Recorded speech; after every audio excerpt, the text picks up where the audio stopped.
குடும்ப அன்பு உலகத்திலேயே மிகப்பெரிய பலம். வணக்கம் அண்ட் வெல்கம் டு கதைச்சாரல். ஒரு சிறுவனை போலீஸ் துரத்திட்டு இருந்துச்சு. அவன் ரொம்ப வேகமா ஓடி வீட்டுக்குள்ள நுழைஞ்சான். அவனோட சட்டையும் கைகள்லையும் இரத்த கரைகள் படிந்திருந்துச்சு. அது பார்த்து அவனோட பெரிய அண்ணன் அதிர்ச்சியில உறைஞ்சு போனான். பயத்துல நடுங்கிய சிறுவன் பேசக்கூட முடியல.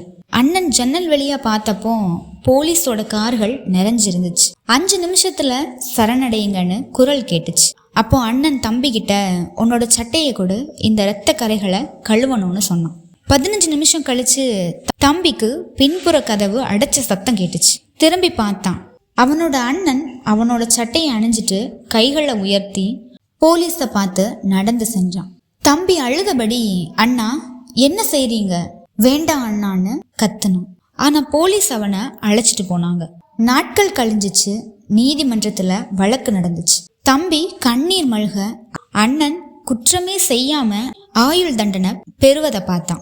தாங்க முடியாம நீதிபதிகிட்ட ஓடி போய், அது நான் தான் செஞ்சேன், என் அண்ணனை விடுங்க, அவர் நிரபராதின்னு அழுதான். அந்த நேரத்துல போலீஸ் அவசரமா வந்து சிசிடிவி வீடியோவை காட்டினாங்க. அதுல உண்மையான குற்றவாளி பிடிபட்டிருந்தான். அண்ணன் நிரபராதின்னு நிரூபணமானது. அதுக்கப்புறம் தம்பி கேட்டான், அண்ணா ஏன் இப்படி செஞ்சீங்க? அண்ணன் சிரிச்சபடி சொன்னது என்னன்னா, நான் உன்னோட அண்ணன், உனக்காக என்னோட உயிரையுமே கொடுப்பேன்.